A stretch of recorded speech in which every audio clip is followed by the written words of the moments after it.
All right.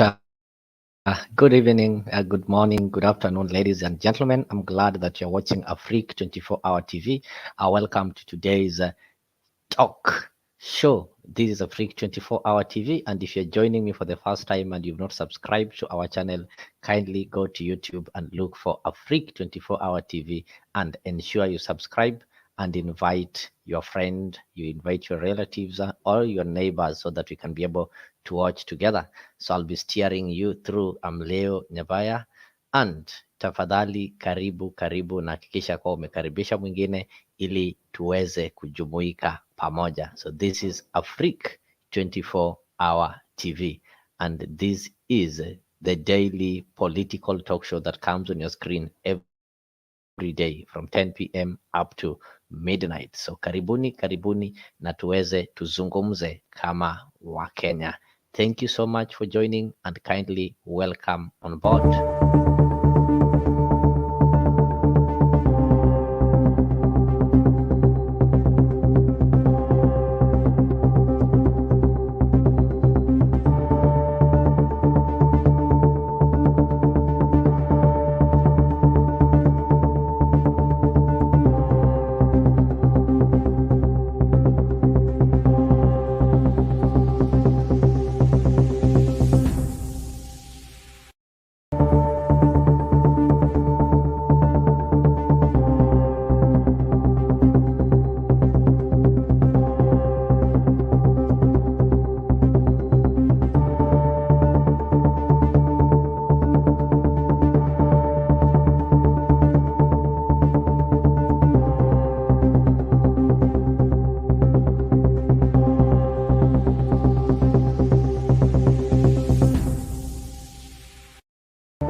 Karibuni.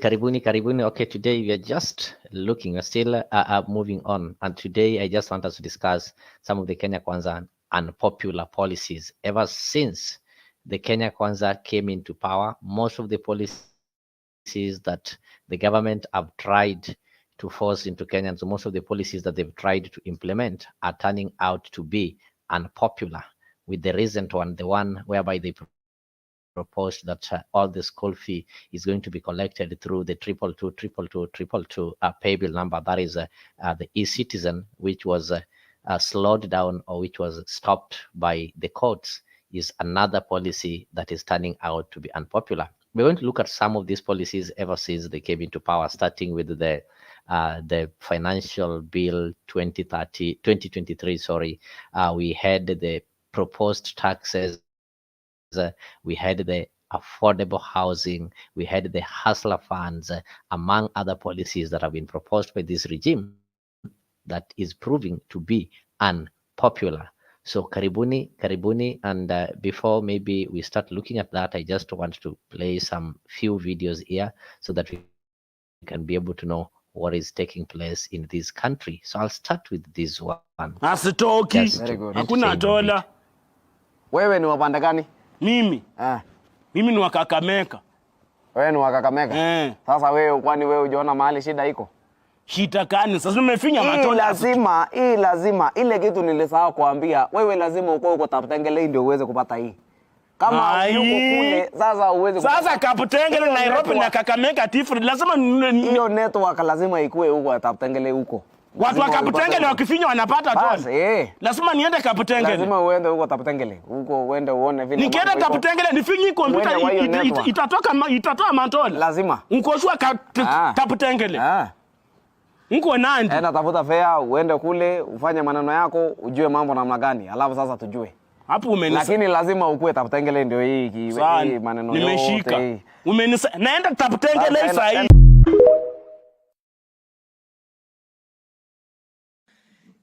The rules of this chama of ours, this national circle, are one ID, one house. One ID, one house. You cannot buy more than one unit. So ile ati watanenda nunue nyumba 100 you cannot. It is one ID, one house. Number 2, for even the people who are making a lot of noise, because they are there and some of them have genuine issues, they say, why are you talking to me about a house? I already own one, or I'm already paying for one. Now, I'm assuming those are parents. And those parents perhaps are still living with their kids. Grown-up kids, 27, 28 years, are still living with their parents. Why? Because what is the alternative rental market out there? How much can that young man, young lady who is just starting life, how much rent can they pay? If there is no affordable rental, they end up in pipeline where we call them tenements, ama Zimmerman. So they opt to stay with their children at home. To them, I am telling them, that money that you're contributing, you can confer it to your child. Even a child who is like my daughter, my firstborn daughter turned 15 last week. I can confer that benefit to her so that by the time she gets to 18, she can have a unit. Can you imagine, good people, that your parents, the first thing as you got into the job market, they gave you a unit? That is how we are able to do it on this particular program. Well, away from that, the Ministry of Education has defended its directive to schools to pay fees through the e-Citizen platform. The CS for Education, Ezekiel Mashogu, says that the move is aimed at enhancing transparency and accountability over the management of school funds. The defense comes as the Post-Primary Teachers Union faulted the ministry for making a major shift in school fees policy without engaging stakeholders. Brenda Wanga has more. With just a day to the deadline for national school heads to furnish the Ministry of Education with bank account details to facilitate the rollout of payment of school fees through the e-Citizen platform, stakeholders in the education sector are raising questions on the implementation of this directive. But I've said the schools operate different accounts. Which account does the Cabinet Principal Secretary want the schools to submit? The union also questions what safeguards will be put in place to ensure that the money paid to the central portal will get back to the schools in good time to enable them carry out the administrative work. The boarding is not run by government, whether it is a national school or a day school or a county school. That boarding section is not run by government. It is run by parents in liaison with the schools.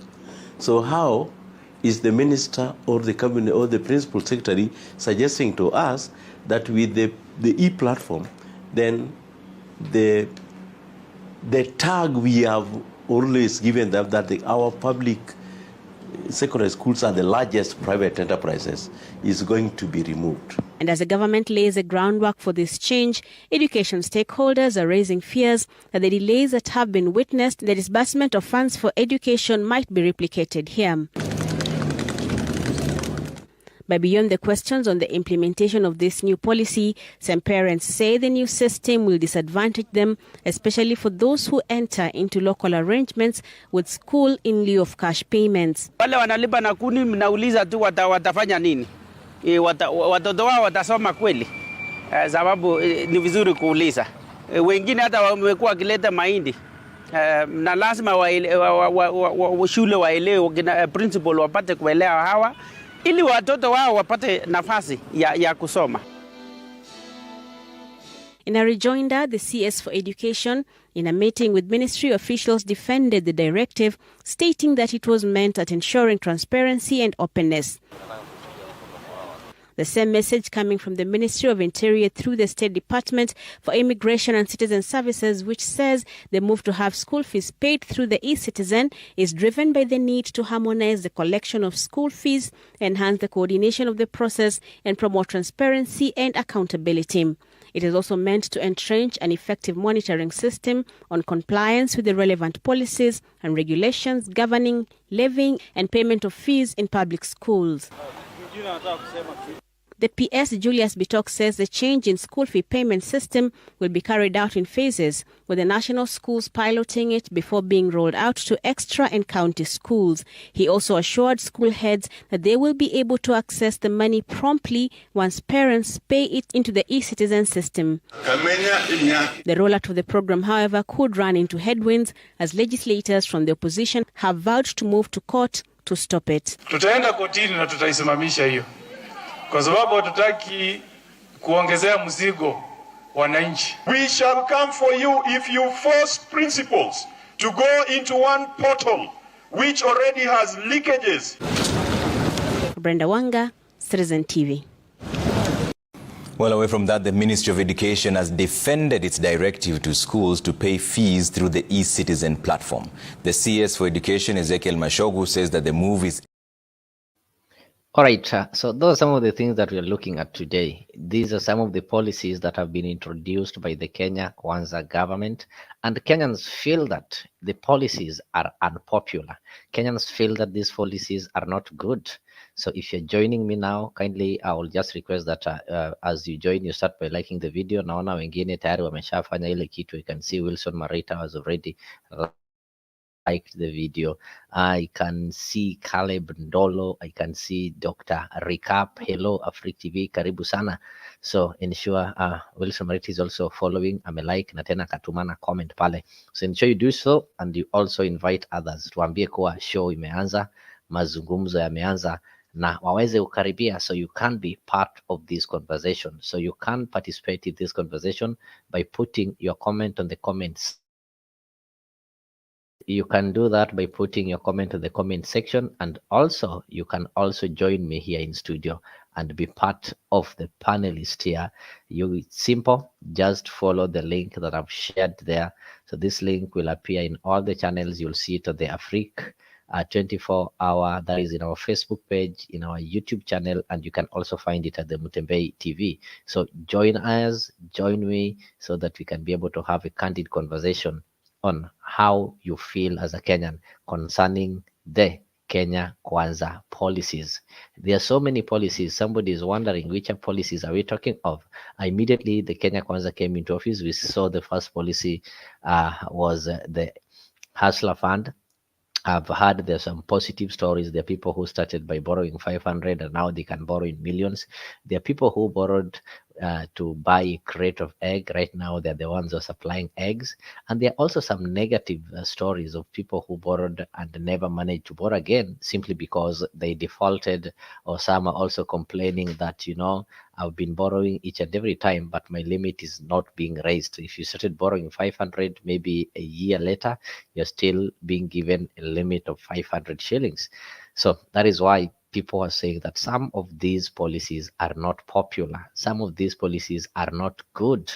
After that, we saw one of the most controversial policy, that is the 2023 financial bill. This is something that was even passed in a controversial way. It was so chaotic, and people went to court, and there are some of the provisions that were found that are not okay. We saw the affordable housing fund, whereby they called it levy, they call it fund, some people also called it tax. People are being taxed, and the courts have said that no, if you people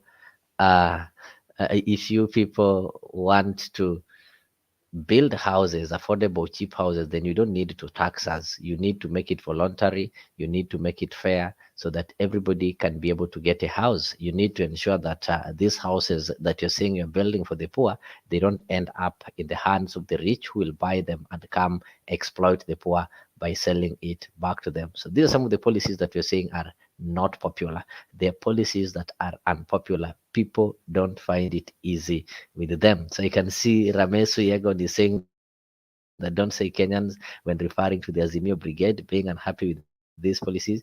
Kenyans is a broad term and does not represent everyone. Ramesu, I think if I'm right, if those people called the Azimio, they belong to a country called Kenya. So before they start identifying themselves with Azimio, or they call themselves the Azimio whatever, the first thing, they're Kenyans. Before somebody becomes a UDA or a Kenya Kwanza, you're first of all a Kenyan. Before somebody becomes partyless, or before somebody becomes a Wajakoya follower, or before you become Peter Kenneth follower or Mwalimu Dida follower, the first thing is you are Kenyan. So if two Kenyans are not happy, it is right to talk of them as Kenya because they're part of Kenya. So any part of this country belongs to this country. So I hope that is clear. So if you allow me, I can refer them as Kenyans, so a section of Kenyans. So whether it is a larger section or a larger portion or a smaller portion, but the fact remains they are Kenyans. So when you say that they're saying the policies are unpopular, why do you say the policies are unpopular? You've seen a lot of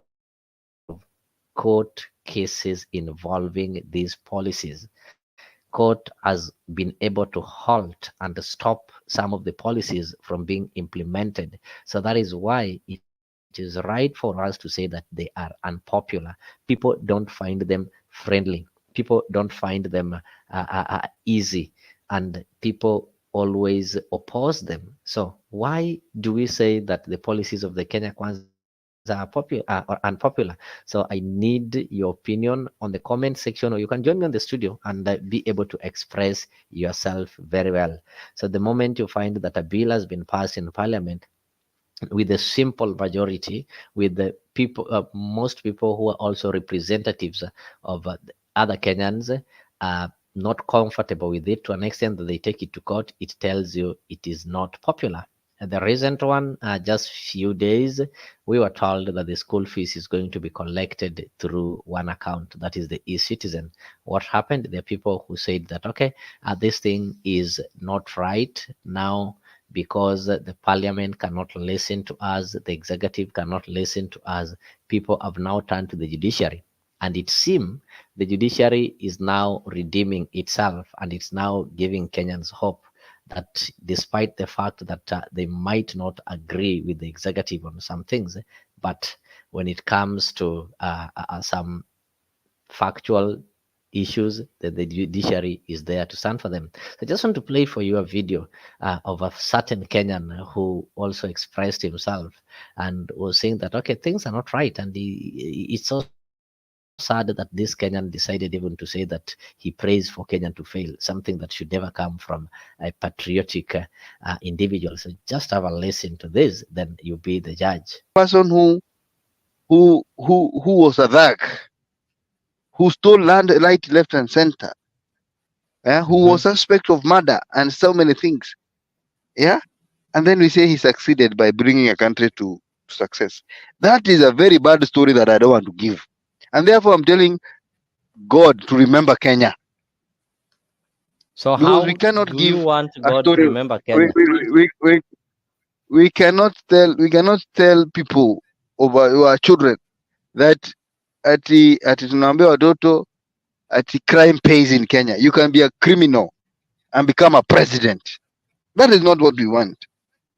We don't want to give those stories. We want this guy to fail so that we give him as an example to the generations coming that this is not what to become. This is not how to become president.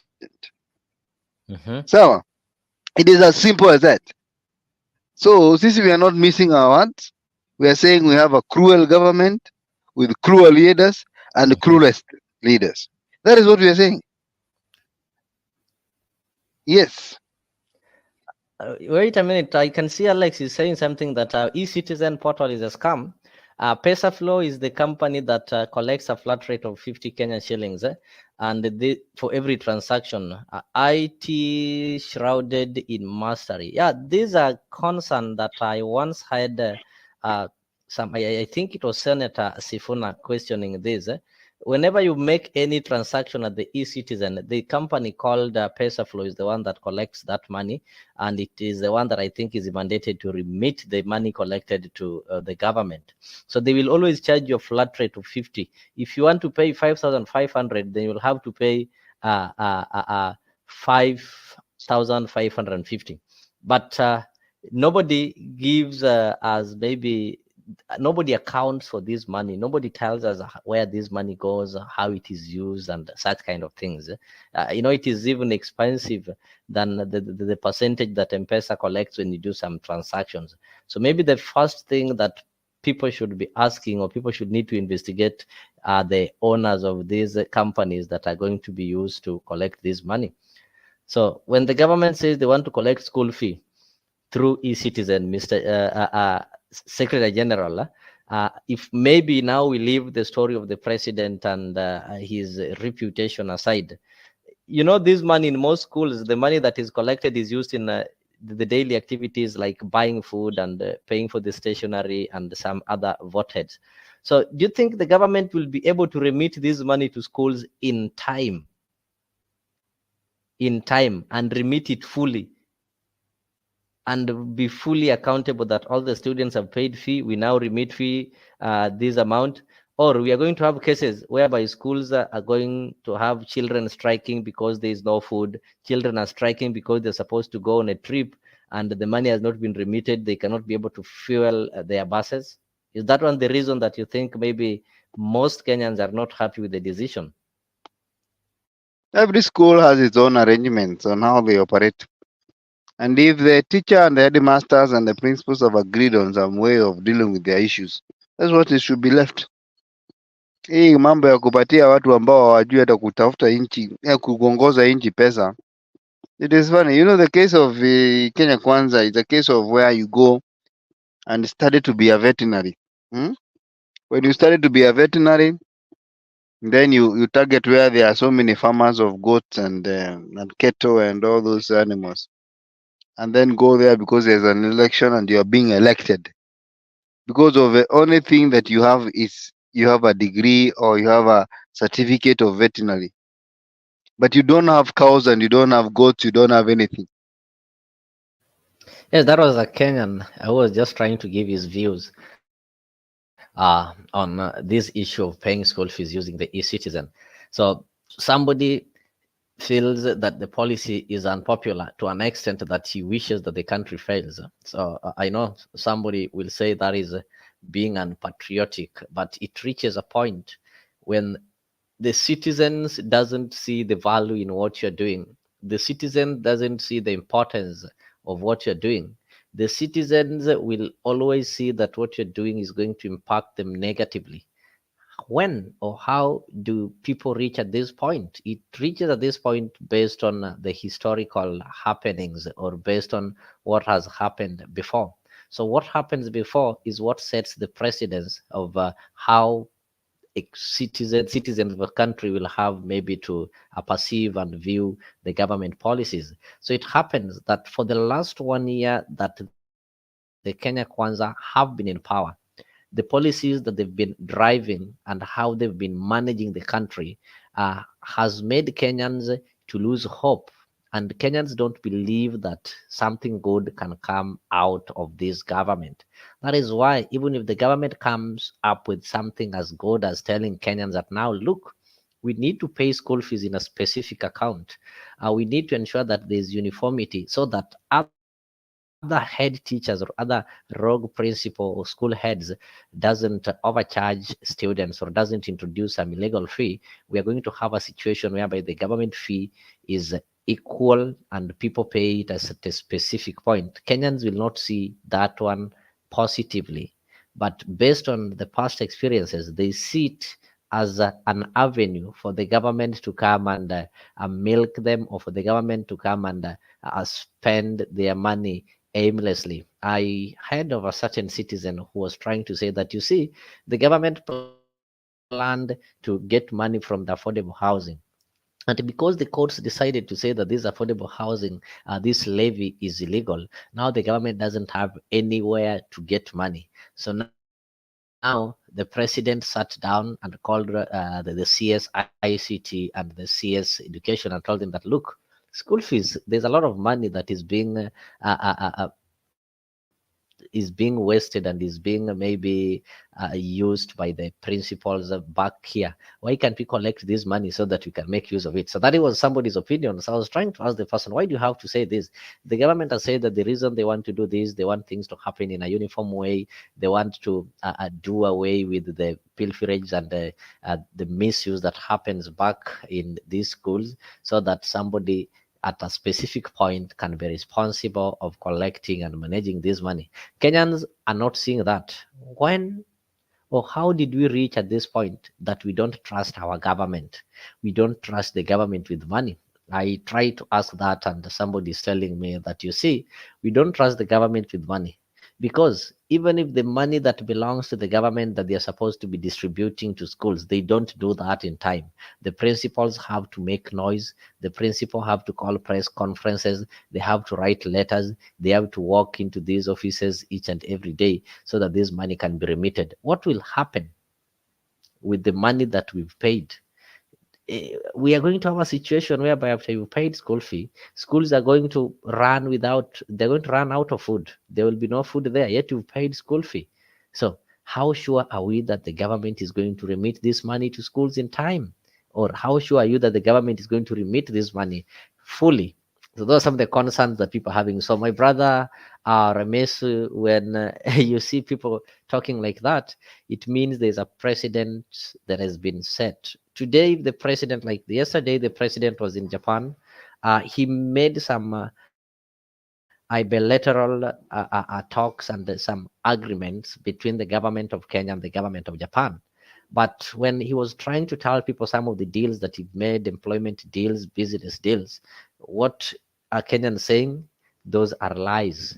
Since he came into power, he's been going from countries to countries, from cities to cities, from towns to towns. And you've been talking of these bilateral talks, you've been talking of these intergovernmental agreements, but we've never seen them being effected. So how can we trust what he's saying today?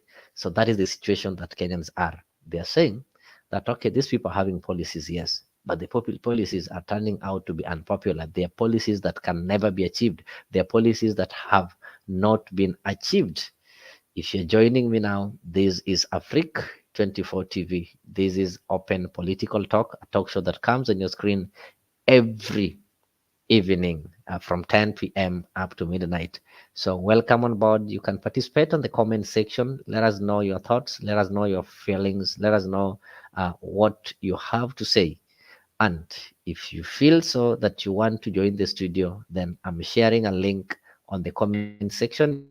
You can use the link there and join the studio so that you can be able to participate vividly without intimidation. I can see Goodyear, welcome on board.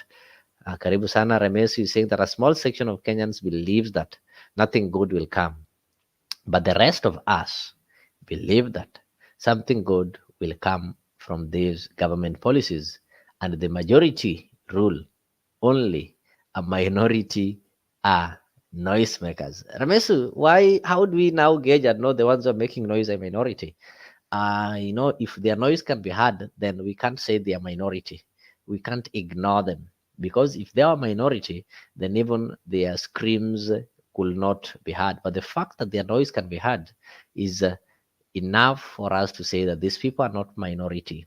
These people are Kenyans, and they are Kenyans who are having some concerns, and they want their concerns addressed. And we need to call on the responsible authorities to ensure that these concerns are addressed. So this is Afrique 24 Hour. We are just talking of the policies of the Kenya Kwanza. Most people, I don't want to say majority, I don't want to say minority, I'll say Kenyans are saying the policies are unpopular. What is your take? Share with me on the comment section, or you can also join the studio. And ensure that as you're joining, you like the video, you share, and invite others. So I want you to listen to the president speaking yesterday, and he was so articulate. Then after that, tell me what are Kenyans saying outside there about what the president said. I was looking at the numbers, today. Japan, their tax as a percentage of GDP is at 34.8%. In Kenya, we are at 15, less than half what it is here. If we have to develop our country, Kenyans must roll up their sleeves, and develop their country. Our country is not going to be developed by others. Our country is not going to be developed by aid. Our country is not going to be developed by debt.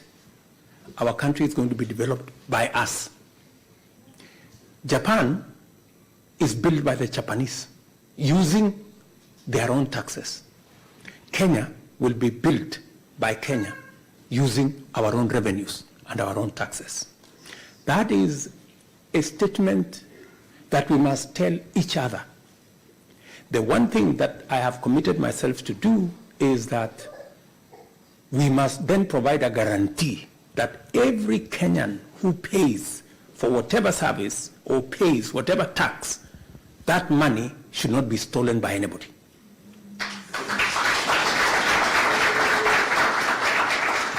So long as we collect whatever tax we are collecting and we use it to grow our country, it is going to benefit us eventually. The one thing we must never do, and I will not do as president, is to say that there will be free lunch, that the country is going to be developed by borrowing money from other people, that the money is going to, that Kenya is going to be developed by others, and that it's going to cost us nothing to develop our country. That one I will not do, and I will not encourage you to do. And that is why I don't mind, you know. People call me names. But you see, when you are doing the right thing, your conscience is clear that you are doing the right thing. And I will do the right thing for our country, irrespective of what names people call me, including Zagaya.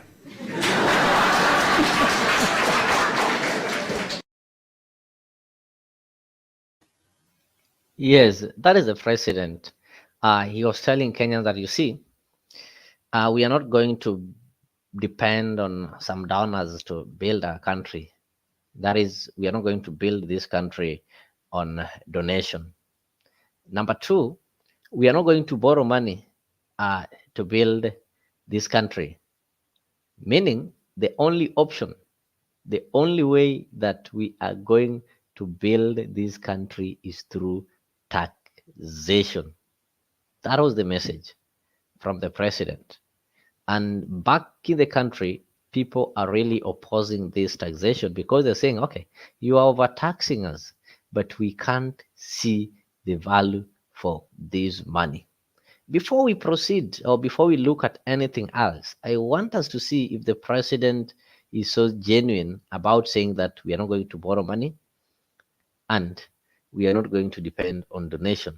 So let us see at this. We will be the judge and know whether the president is sincere about borrowing or he was just making a fool out of Kenyans who are listening to him. This is the president that was talking yesterday, and I want to give you a brief recap of how the president have managed to borrow.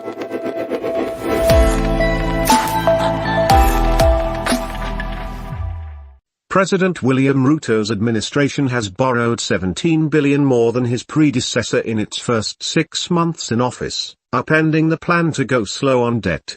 Treasury data shows that the new administration tapped loans worth 452 billion in the 6 months to March, which is more than the 434 billion that its predecessor borrowed in the same period a year earlier. Analysts had expected that the Ruto administration would cut fresh borrowing by a larger margin after committing to ramping up its tax collections. But the rise in spending under the bottom-up economic plan, which proposes to channel resources to sectors that can have massive impact in creating jobs and wealth, has prevented deeper cuts on the country's borrowing. Dr. Ruto faces a narrow fiscal space to roll out his policies after his predecessor, Uhuru Kenyatta, increased public borrowing to fund infrastructure projects. Kenya's debt increased more than fourfold to 8 trillion under Ruto's predecessor, who invested heavily in new rail links and other infrastructure. The surge in liabilities left the country at high risk of debt distress, according to the International Monetary Fund. Kenya has insisted it cannot default on its debt repayment obligations. The increase in debt uptake came in a review period that saw the state cut both recurrent and development spending. Recurrent spending dropped by 4 billion to 542 billion when the Ruto and Kenyatta presidencies are compared, while development expenditure fell by 32 billion to 106 billion. But the 6 months have seen the Ruto administration commit more cash to loan repayments, underlining the burden of the ballooning public debt.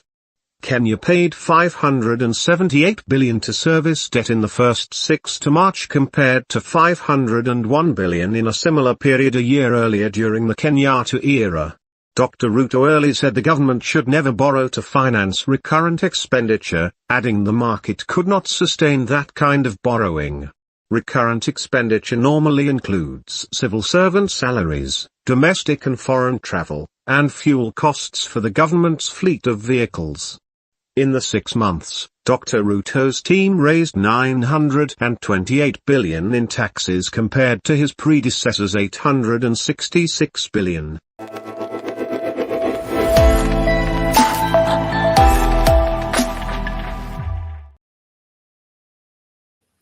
Yes, those are the numbers. Ramesu Yegon is saying that the president is so eloquent spoken and with a vision for Kenya. God bless Ruto and Tano Tena. Tayari Ramesu ashaamua kuwa in the next general election, he is still going to elect the current president, that is President William Ruto.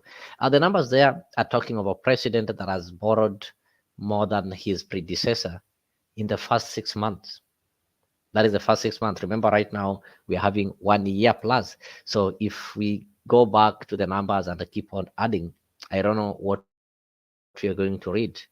But the same president who borrowed more than his predecessor in the first 6 months is the one that is telling you that the country cannot grow on debt, that he is not going to borrow money to build this country. Yet, the numbers don't lie. The president have been borrowing. So the question that Kenyans should be asking is, why is the president borrowing? He said he's not going to borrow to build the nation. So is he borrowing to build himself and his friends? Such are the questions that Kenyans are asking. And that is why when they tell you that a section of Kenyans feel that the policies are unpopular, we can't deny, because we have a president who says A today, then when you meet him after 2 to 3 hours, he will tell you B, responding to the same question. If you ask him today, Mr. President, are you going to borrow to build Kenya? He will tell you, no, I'm not going to borrow to build Kenya. After a few hours, you'll see him in the press conference telling you how such and such a bank have given Kenya loans. So that is what is happening. I just want to show you another one, also some of the strange things that are happening that are making Kenyans feel that things are not okay and something has to be done so that things can be put into order. There is a recent audit report that is in public domain. Let me just play it. An Auditor General's report on supplementary budget expenditure has revealed how the government spent 147 billion shillings without the National Assembly's approval. The report by Auditor General Nancy Gathungu shows that a total of 595 billion shillings was irregularly withdrawn from the exchequer over the last 9 years, a practice the auditor says diminishes trust and confidence in the government and increases the risk of corruption and wastage of public resources. Our very own Seth Olale reports on details, the queries, the raises by the Auditor General on the unsanctioned withdrawals of billions of shillings in key ministries such as Treasury, Health, and Education. Take a listen. Auditor General Nancy Gadungu has raised alarm over continued increase in withdrawals of funds under Article 223 of the Constitution that allows Treasury to spend funds before seeking the approval of the National Assembly. A report by the Auditor General shows that the unsanctioned withdrawals has increased over 13,000% during the 2022-2023 financial year, with a total of 147.3 billion shillings withdrawn irregularly. What is appalling is that in the last year of the elections, 147 billion Kenya shillings was spent without the authority of Parliament. So we have a situation where Parliament has been unable to approve some money spent.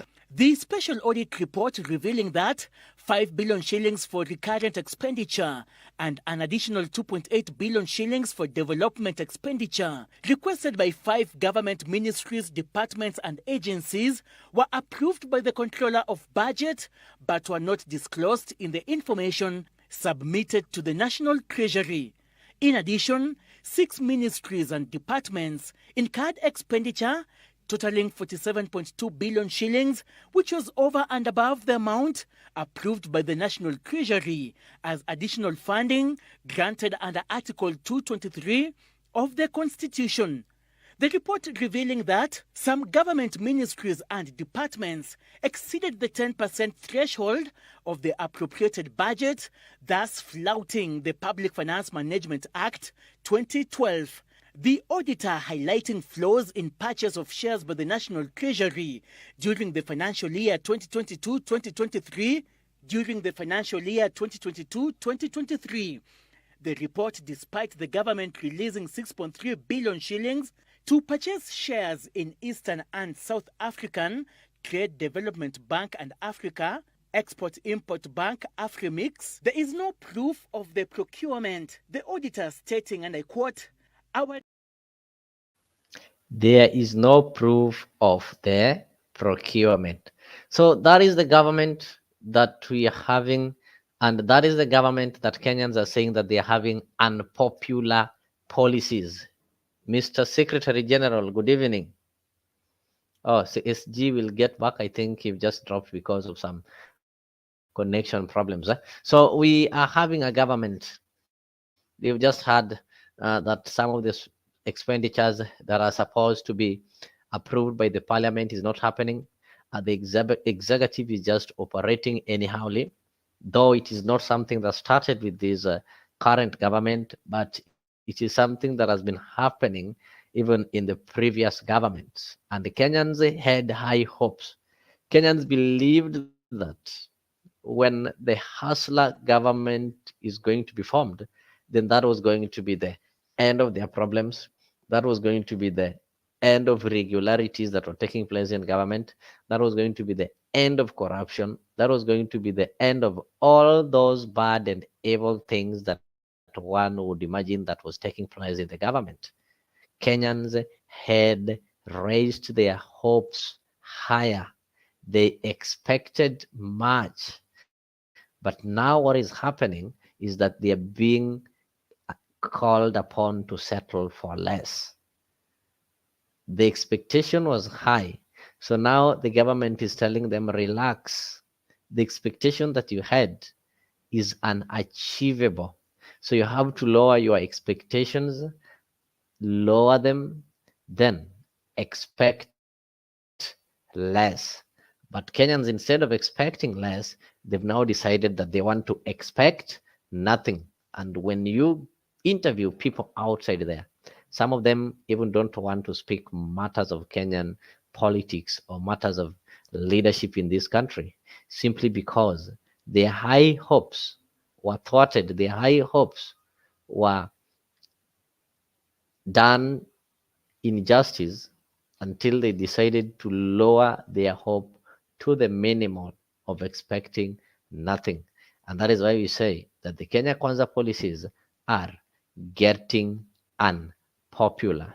Most Kenyans don't find themselves comfortable with these policies. So if you're joining me now, ensure that you subscribe if you've not subscribed. If you've subscribed, then ensure that you share and invite your friends so that they can also take part in this conversation. This is a freak 24-hour TV, and this is your daily political talk show, a show that allows you to interact with the politics of Kenya from wherever you are, irrespective of your political affiliation, as long as what you're saying is moderate and you also tolerate people who believe in what you don't believe in.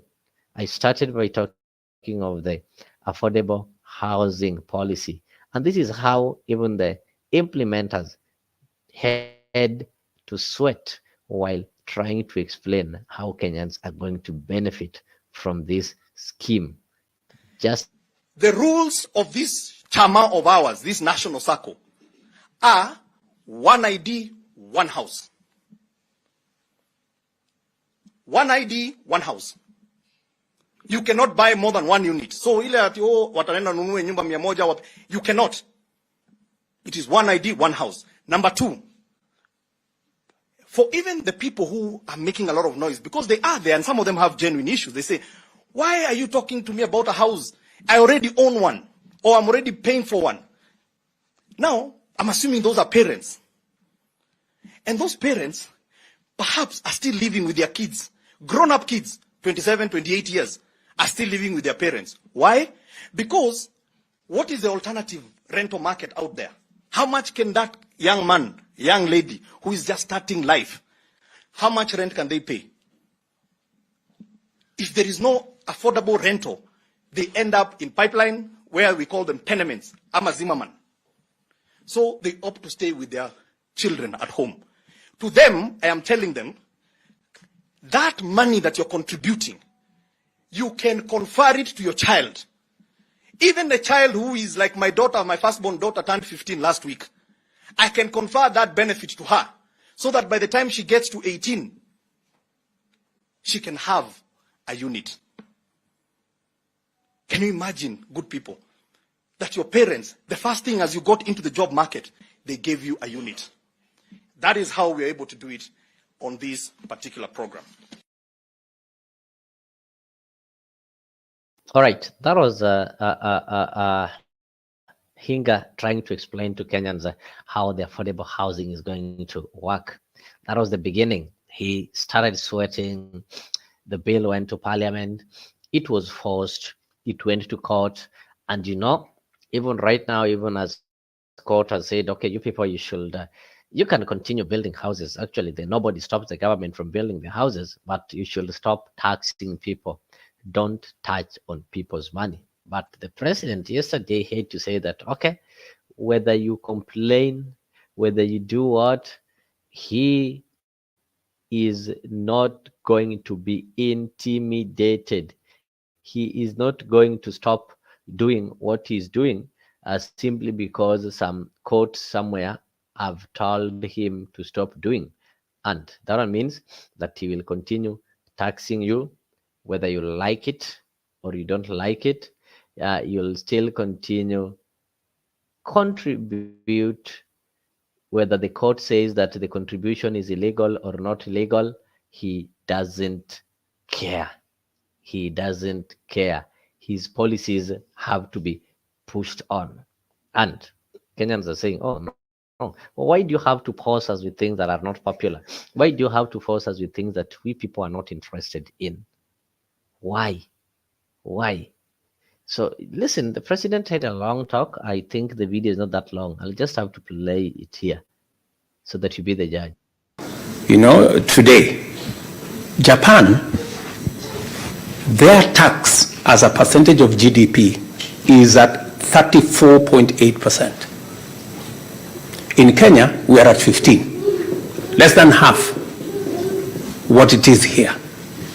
If we have to develop our country, Kenyans must roll up their sleeves and develop their country. Our country is not going to be developed by others. Our country is not going to be developed by aid. Our country is not going to be developed by debt. our country is going to be developed by us. Japan is built by the Japanese using their own taxes. Kenya will be built by Kenya using our own revenues and our own taxes. That is a statement that we must tell each other. The one thing that I have committed myself to do is that we must then provide a guarantee that every Kenyan who pays for whatever service or pays whatever tax, that money should not be stolen by anybody.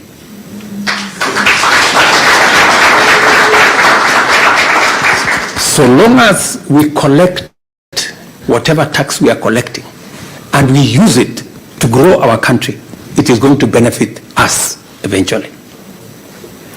The one thing we must never do, and I will not do as president, is to say that there will be free lunch, that the country is going to be developed by borrowing money from other people, that the money is going to, that Kenya is going to be developed by others, and that it's going to cost us nothing to develop our country. That one I will not do, and I will not encourage you to do.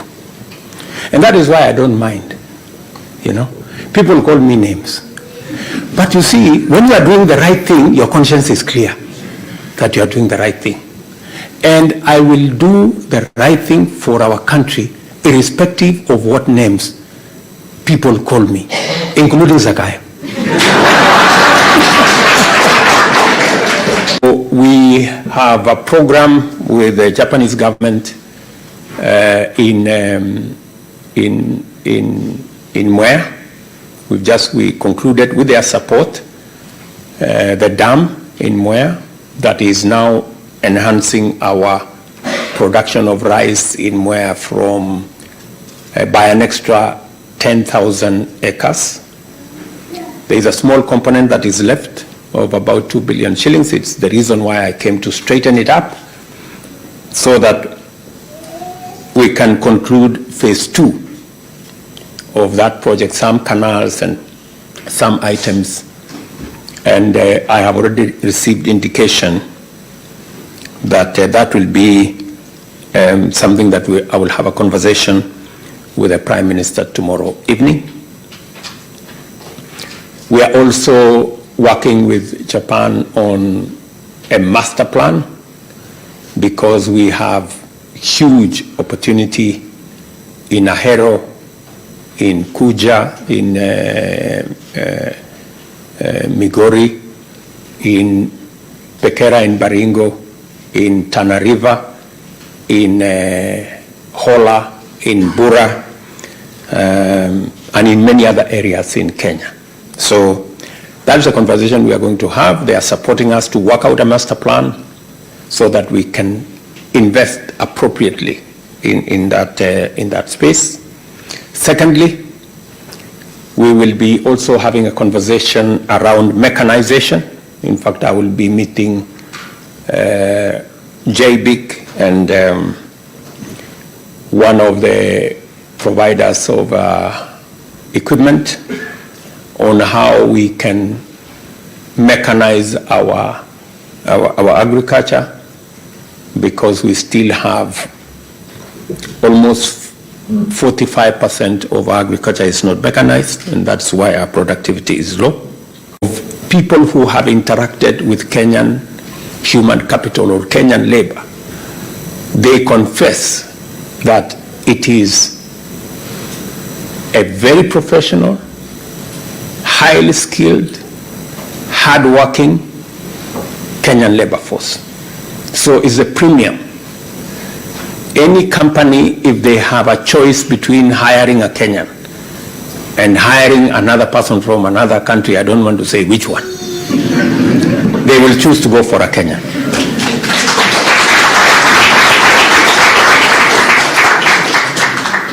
So because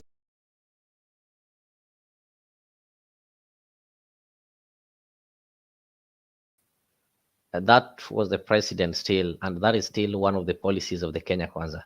And the president have always been talking of this, like he's going abroad to look for some job opportunities, then he's saying that we need to send our Kenyans there to go and work there and bring back money home. Something that Kenyans are also saying that no, this is not right. The president ought to create for us jobs here. They, as a Kenya Kwanza, promise that they are going to be providing 1 million jobs every year, with the projection that if they are given 5 years in the first term, then they would have created 5 million jobs within 5 years. But what is happening? The president is not creating that job. Instead, the president is going to ask some foreign governments to create job for his citizens. Like, the country cannot create job for itself, but now they want other countries to create jobs for themselves and have some spare jobs that will be given to Kenyans. That is how funny it is. So Ramesh, I don't know if you still believe that such kind of policies are not how do you call it, are not popular. Then I don't know. Another thing with the taxation, this one has also escalated and it has also been devolved. And I can just show you a place whereby Kenyans are demonstrating and they're complaining that they're paying taxes, but they don't see the value for their taxes. Listen to this.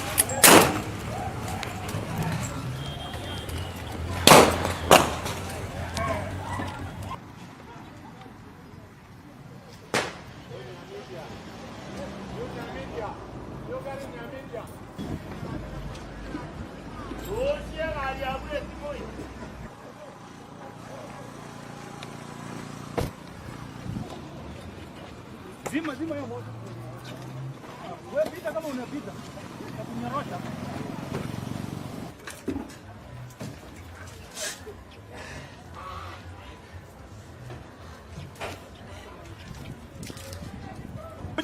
Nasimama on behalf of people of Bomet who are working under county government, who have not been paid 11 months salary, the water which have been out of service for 3 months. We want service in Bomet County. We don't want government which only protect his right. Tuko hapa kufight na tutasimama na raia. Wacha niwaambie ukweli, governor, tutakuja kwako, tutakutoa ofisi bila kuintimidatiwa. Hii bingu, my friend, Barchok, tutapatana. Hii town lazima tufanye maandamano every Wednesday mpaka alipe maji, mpaka alipe workers, mpaka atengeneze barabara ya town. Au mwingie saa huko ndani muone barabara. Afadhali tupige tiagas kuliko hii maneno ile town. Sisi hapa Bomet tuko na shida mingi sana. Ana watu wapota. Tunalipa ushuru kila siku. Alafu watu wanatutumia askari. Hataki tuseme ukweli yetu. Sisi tunaumia kichini. Watu wanakula pesa ya poda, watu wanakula pesa ya revenue, alafu hiyo pesa hawapeleki mahali inastahili kupelekwa. Alafu sasa tukitaka kuripoti ile mashine tuko na hapa Bomet wanatutumia askari. Kwani sisi sio binadamu? Tulichagua mtu atufanyie kazi, si kulalia kazi. Those are grieved Kenyans. Those are Kenyans. They are not Ugandans. They are not Nigerians. Neither the Americans. Those are Kenyans who are just expressing their feeling. And all this is coming because of some bad policy. Like the government of Bomet, they claim that this government is collecting their tax every day. But in return, these taxes are not being put into the right use. Nobody can show you what they've done with the taxes. The national government collects revenue every day. Yes, they collect a lot of money. But if you now look at what has been done with this money, you'll find that you cannot account for it. Or Ramesh is telling me that these are people who are paid by Azimio. I don't know how this one is possible. Or I don't know who this Azimio is. I told you, Ramesh, these guys you see speaking here, they are Kenyans. The Azimio, the Kenya Kwanza, the Dindi Nyoro followers, Mwalimu Abduba followers, Jehovah Wanyonyi followers. So all these are Kenyans. So let us not dismiss them. let us not look at them and say that no, these are just noisemakers. The noise starts bit by bit, but by the time that the government or the person in power is going to realize that these noises become noises, then it would be late. So it's the time that the government now need to stop and regulate this noise before it turns into something else.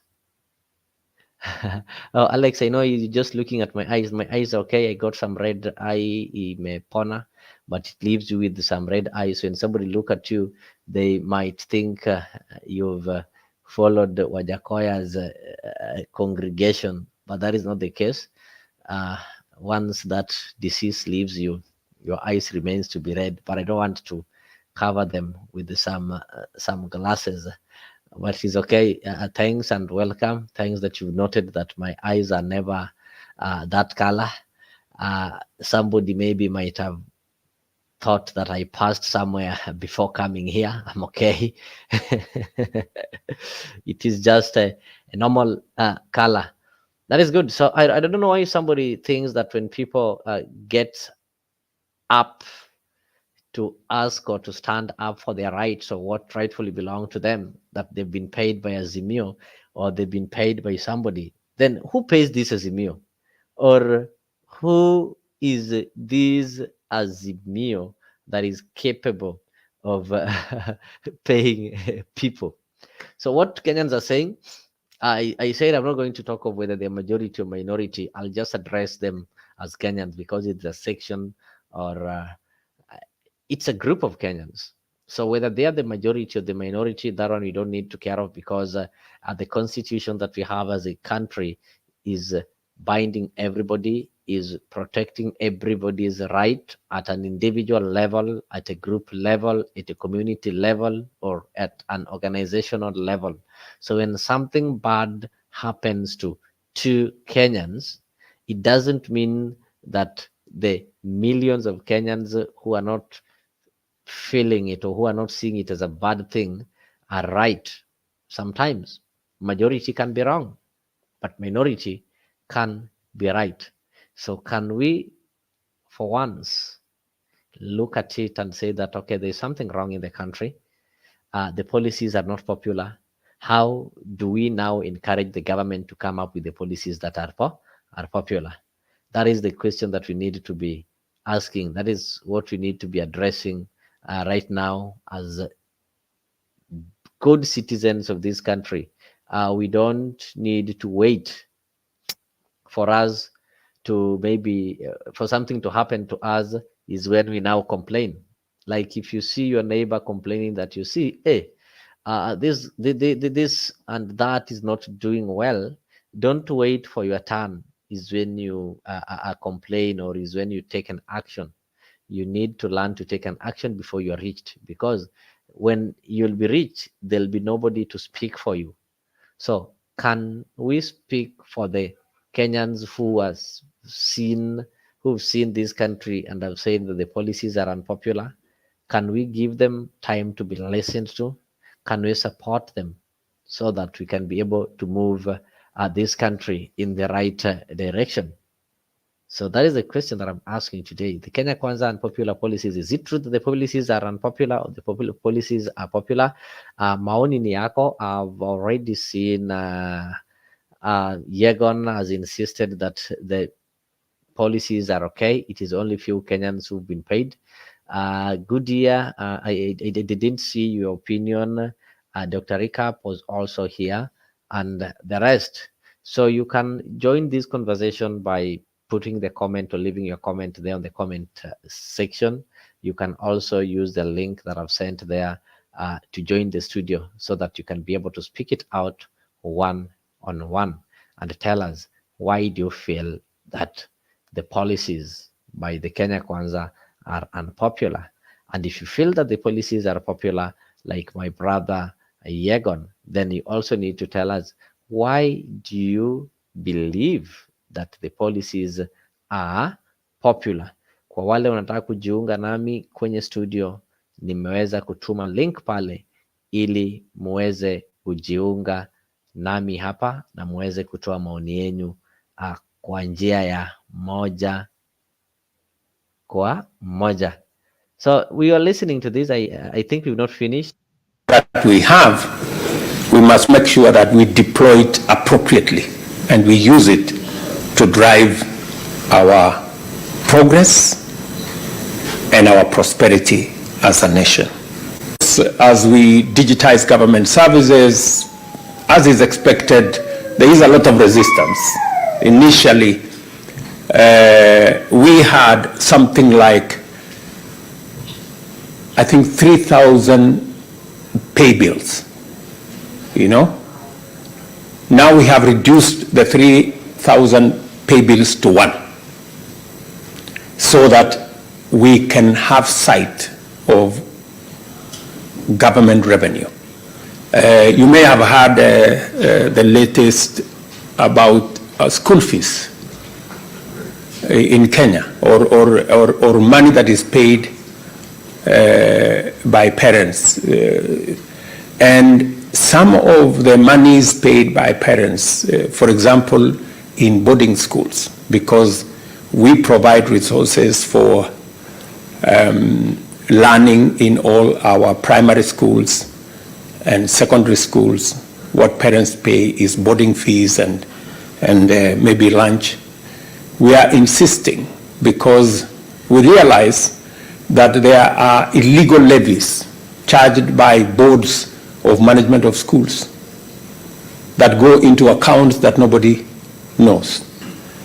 We expect to tap into expertise like what the Prime Cabinet Secretary was saying here, of Kenyans living abroad who are experts and professionals in that space, for them to work with us to see how we can secure our data. Geoffrey, you're listening? Yeah, how we can secure our data and how we can work together to make sure that services provided by the government of Kenya are seamless and uninterrupted.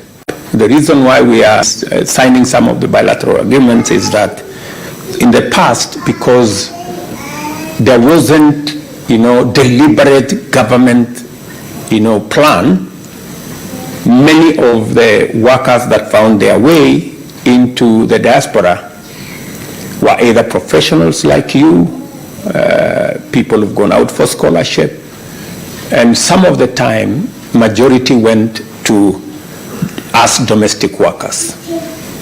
We are recalibrating that, and our bilateral labor agreements now reflect more skilled labor, professional labor, and the high-end labor, because we have those kind of categories. And it is also the reason why we are spending more money. In fact, we just doubled the money for our TVETs so that we can grow more human capital that has different skills that is required globally. It is my commitment also to expand the Kenyan diaspora, because the Kenyan human capital is a big resource, is a big asset. Just for your knowledge, we spend 650 billion Kenya shillings. That's about $5 billion every year to educate our children from primary school all the way to our universities. That is big spending. In fact, it is close to 30% of the budget of the government of Kenya. We are working on close to 15 different countries to sign a bilateral labor agreement with them. We have concluded some. In fact, we are concluding the one with Germany before June.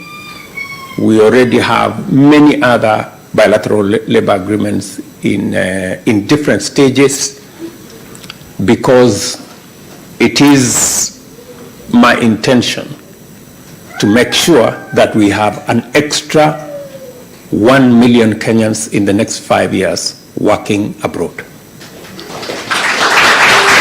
The diaspora are very strong. We want to consolidate and improve on our diaspora policy. When the department sends out its requests for ideas, please respond as early as possible. And we also need to acknowledge that in Japan, we've had strong relationship, and some of you, not all, but a good number of you may have come here on JICA scholarships. And we are therefore very appreciative to the government of Japan on that score. And our mission here, led by His Excellency the President, is really to consolidate that partnership. So while we are operating from Nairobi and you are in Japan, don't just look at yourselves as the diaspora. Take it that you're patriotic Kenyans and you're ambassadors of Kenya and ambassadors of the President of Kenya. We want to collaborate in the area of support for the welfare of Kenya.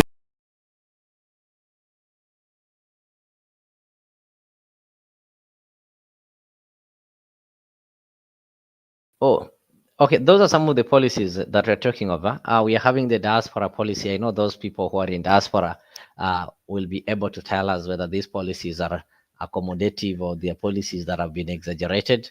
And very soon we are also going to see the people in diaspora are being taxed, though some say that that is double taxation, because when you in these foreign countries working there, you normally have to pay taxes over there. So there's no need that your money can be taxed there. And when you make a remittance back to the country, they also get taxed. That is something people call double taxation. There were some promises, a lot of promises that were given to Kenyans in diaspora, something that has not been realized. And that is why you see that despite the several trips that the president is making abroad to go and meet Kenyans abroad, they're not welcoming these kind of meetings. They're not coming into terms with the agreements and the policies that are being proposed, because most of these policies, they realize that the policies are just meant to get way of getting money from them. But when the government gets money from them, they don't get value for this money. So the issue here is, do we get value for our money? Nobody is having a problem with paying taxes. Every citizen has got a responsibility.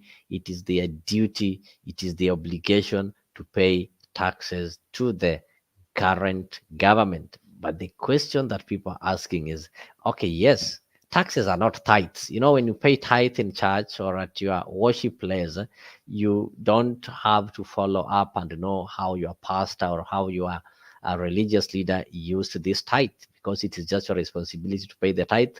What happens with the tithe, you don't need to know.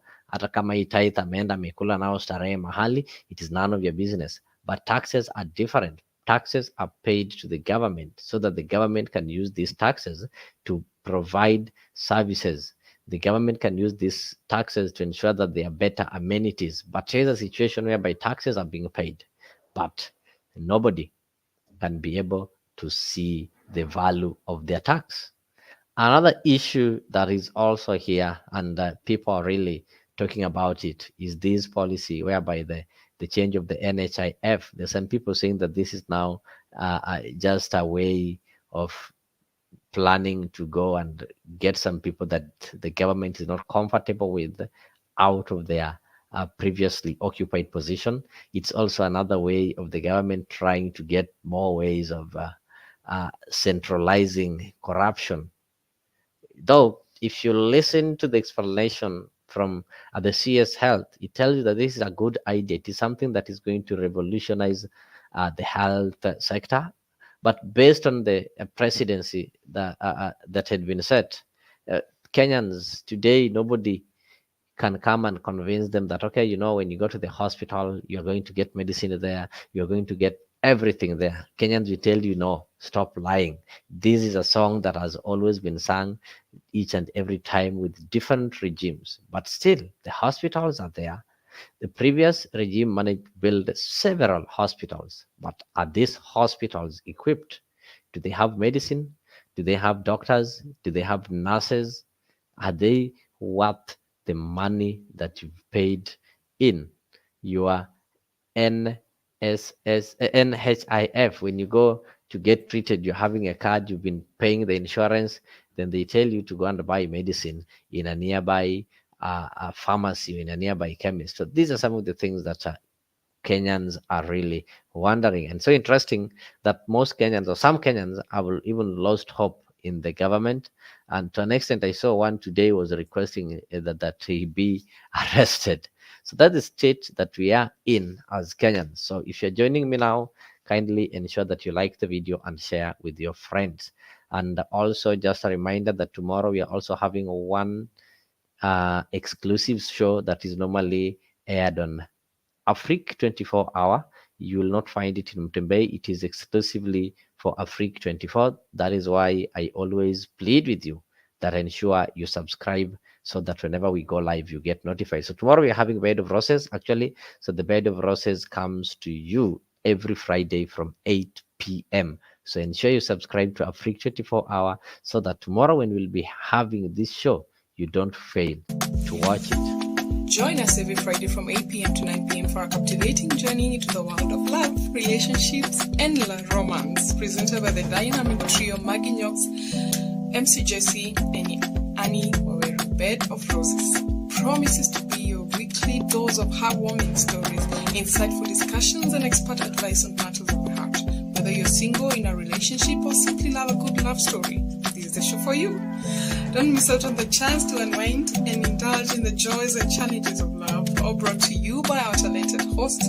Tune into Afrique 24 every Friday from 8 p.m. to 9 p.m. and let us guide you through the enchanting world of Bed of Roses. Subscribe now and mark your calendars. You don't want to miss this. See you there.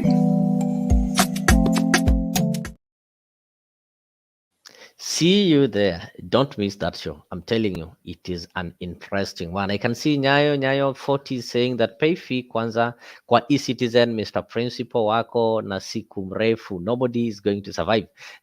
Kibanda kwa barabara 3,000 a day na bado. Wow.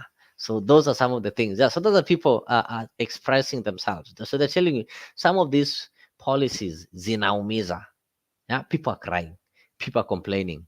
The good year is also telling me that talking about diaspora labor exchange is well and good, but human rights are forgotten in some cases, promising people heaven and earth just to find out you start by cleaning instead of doctrine. So this is what is happening. Whenever you see even the president telling that, you see, we're going to take Kenya and Saudi Arabia, do they talk of how much they're going to be paid?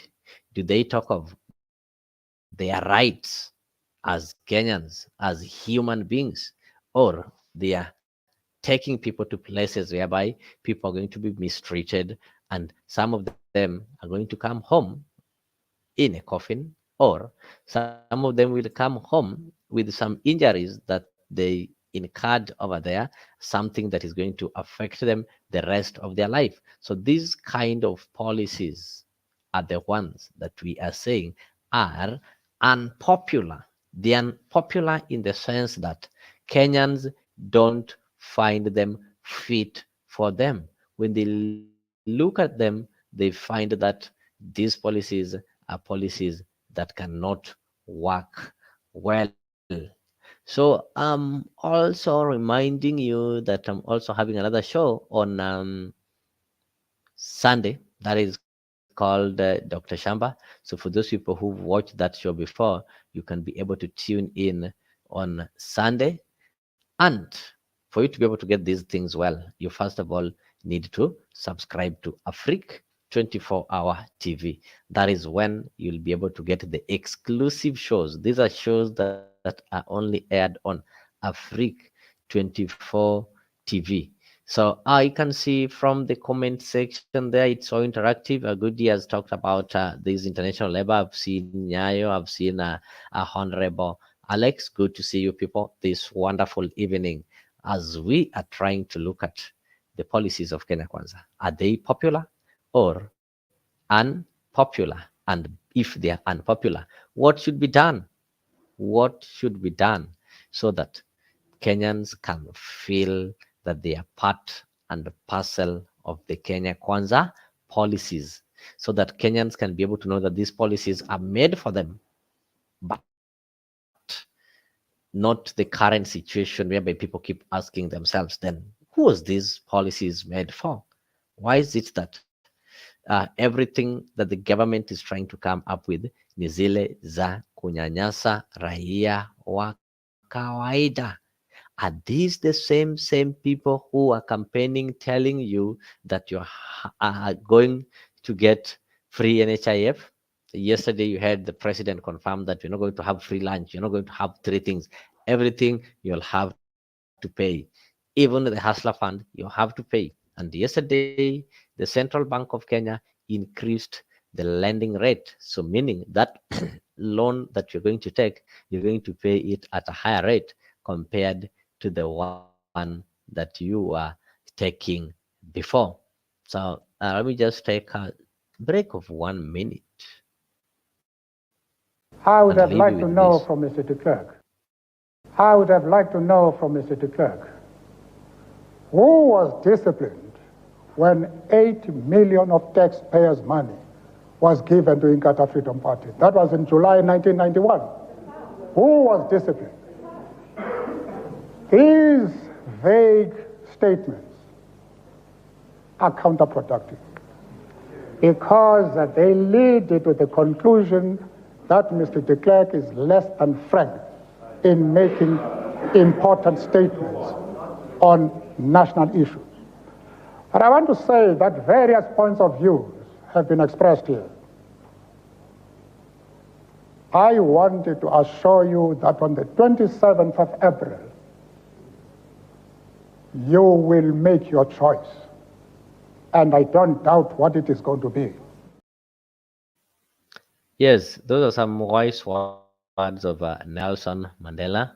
Yes, good dear. Thank you for reminding people to like the video, share, and subscribe. So that is the only way that you can support this show.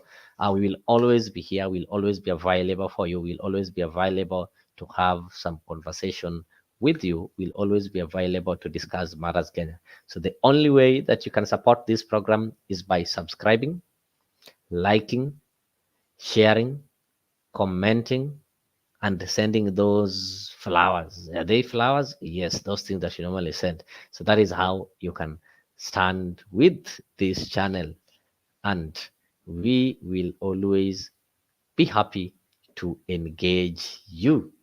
Still on the Kenya Kwanza policies, we are looking at these policies. Are they popular? What have they introduced that is new? People forgetting. Just a week ago, the CS, or the Cabinet Secretary of Transport, proposed that they are going to introduce tolls on the roads. And some of the roads that they are going to introduce tolls are roads that doesn't even exist. So instead of this government building more roads, instead of them expanding the roads and building the super highways so that the country can be connected easily, they are planning of putting some tolls on the already existing roads so that we, the taxpayers, pay for the roads that have been built using our taxes. Those are the Kenya Kwanza policies that we're looking at. Those are the policies that we are finding to be unpopular. So if you're joining now, I'm telling you, you are not late.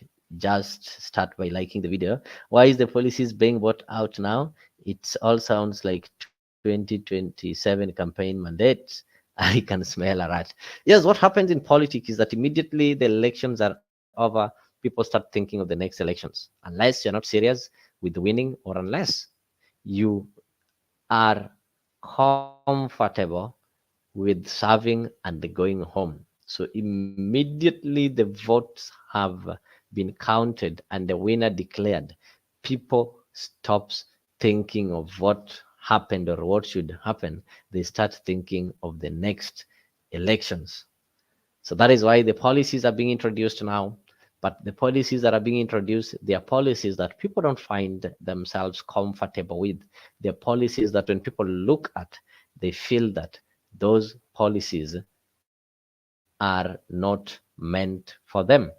And because the government, through the executive, is not ready to listen to them, they opt to go on the streets. Some of them also decide to do what? Go to court. And of course, the court has tried to redeem itself by putting a break on some of these policies that are so exploitive, the policies that are exploiting people. So I will also like to remind you that we are also having a show in the morning. That is the Afrique Good Morning, the morning show, whereby we will always have a newspaper review and update you on some of the things that are making news. So don't forget or don't fail to join me tomorrow, Friday in the morning for that morning show. It is always so informative and so interesting. Nyayo is telling me that not hating, but what exactly has government implemented apart from making Kenyans pay to fund everything? Nyayo, the president was clear yesterday. Yeah, he told you that this country will not be built by foreigners. This country will not be built by borrowed money. Instead, the country is going to be built by your tax and my tax. So kuwa tayari na ujue kuwa tunaenda kulijenga nchi hili, na kujenga nyumba lazima tutagharamia. The president told us that is the bitter truth, and people find this one so unpopular. I don't know how you find it. You can let me know so that I can be able to make a conclusion whether these policies are popular or unpopular. Okay, I sent the link there for people to join the studio. I can see it's already past midnight, though the show did not start early enough. So somebody maybe who is interested in joining, I can welcome you to join tomorrow's morning show. And of course, in the evening, we are going to have two shows. We are going to have the Bed of Roses from 8 to 10. Then from 10, we will get back to our normal politics. So if you miss this, ensure you don't miss the one that is going to take place in the morning. But alternatively, if you're subscribed to our channels, you are still going to get the recording of this. It is a short one, just 1.5 hours. You can take time and follow on it. So allow me to thank you people on the comment section for your contribution. Indeed, it has been good. I know the people who commented and agreed that the policies are unpopular, and also managed to see the people who said that these policies are the best. And of course, they've said Ruto Tano Tena. So it is a matter of time. The 5 years or less, very soon, we are going to see these guys again on the rooftops of their cars, giving us promises. But when we go on the ground, you find that these policies or these promises are not being fulfilled. So before I leave you, I just want to remind you of what is going to take place tomorrow. Join us every Friday from 8 p.m. to 9 p.m. for a captivating journey into the world of love, relationships, and romance, presented by the dynamic trio Maginyox, MC Jesse, and Annie Waweru, Bed of Roses. Promises to be your weekly dose of heartwarming stories, insightful discussions, and expert advice on matters of the heart. Whether you're single, in a relationship, or simply love a good love story, this is the show for you. Don't miss out on the chance to unwind and indulge in the joys and challenges of love, all brought to you by our talented hosts. Tune into Afrique 24 every Friday from 8 p.m. to 9 p.m. and let us guide you through the enchanting world of Bed of Roses. Subscribe now and mark your calendars. You don't want to miss this. See you there. Thank you Pen Nyagaka, karibu. Wewe umekuja kama tunafunga, lakini usijali, kesho tunaweza patana asubuhi, alafu pia jioni pia tutakuwa jioni. Kama hutakuwa ukitazama Bed of Roses, baada ya Bed of Roses, our normal political chat will continue from 10 p.m. East African time. Then again in the morning, we are going to have our show from 7 a.m. East African time. So don't miss. It was so wonderful. It was so great talking to you, my viewers.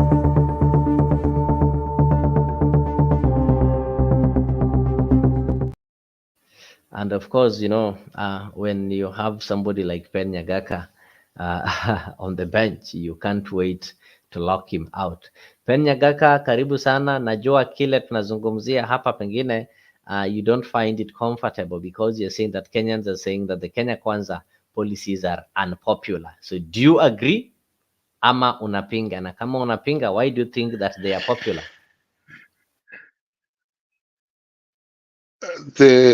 Habari hiyo. Mzuri sana. Acha niseme ya kwamba wale ambao wanapinga policies ya huyu ni wale ambao walipinga kutoka 2022 and beyond.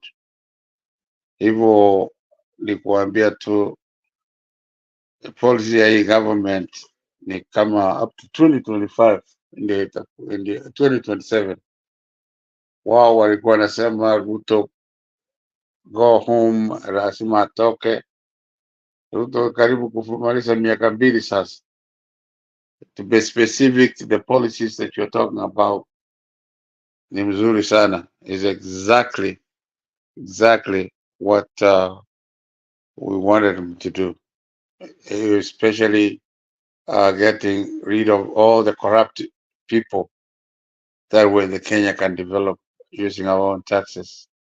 Kwa sababu corruption ikiendelea vile ilikuwa inaendelea miaka yote, that guarantees us to stay poor and poorer. But ukitoa hii watu ya corruption, the country will develop in of itself. Hao watu wa corruption ni watu kama kina nani hao wenye wametolewa? I remember kama Henry Rotich was brought back, lakini hiyo tutazungumzia kesho. No. Henry Rotich, those were political criminals. Those were political. Hata huyu vice president, those were all political. Ni watu ambao walikuwa naendelewa na maneno mbaya kwa sababu ya President Kenyatta kutoka. He never wanted his assistant, his deputy president, to be the president of the republic as it is. Kiraisha Juma, all of them, Kinarituri, those are political criminals.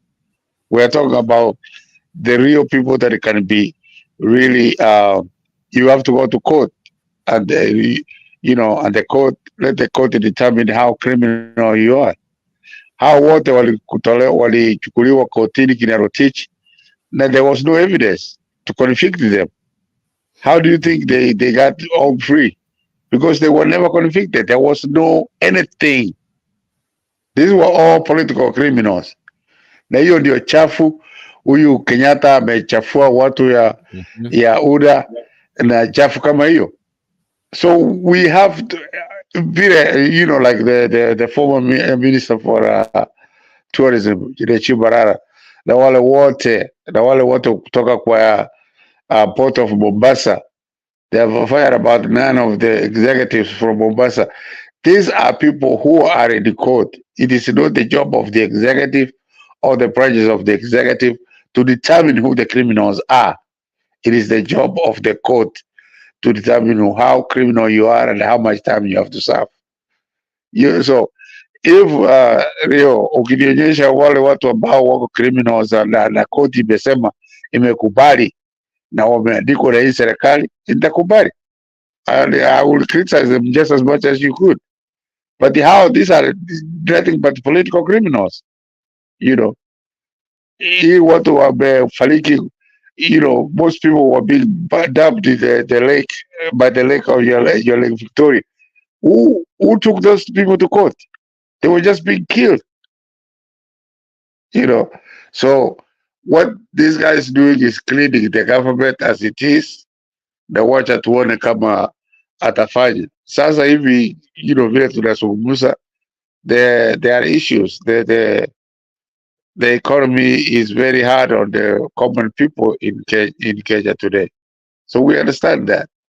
But as far as at the end of this year, the beginning of next year, and 26, kama hii serikali haitanyorosha maisha ya mwananchi iwe cheaper than it was, then the Uda government has to go home. So let us be very cool with that and understand that vile ambayo tunafanya saa hii ni vile the president alisema huko Korea, we have to develop our country by ourselves, but first we have to do away with corruption as we know it. That's it, and then everything else will be developed. Hiyo tu ndio nimekuwa Thank you. Sasa hiyo singe kufungia nje kawaida, lazima nikupatia nafasi naweze kutoa maoni kama hayo, ndio niweze kufunga sasa. Hadi kesho, I wish you good night for the ones who are going to sleep. The ones who are waking up, I wish you a blessed day. Let us meet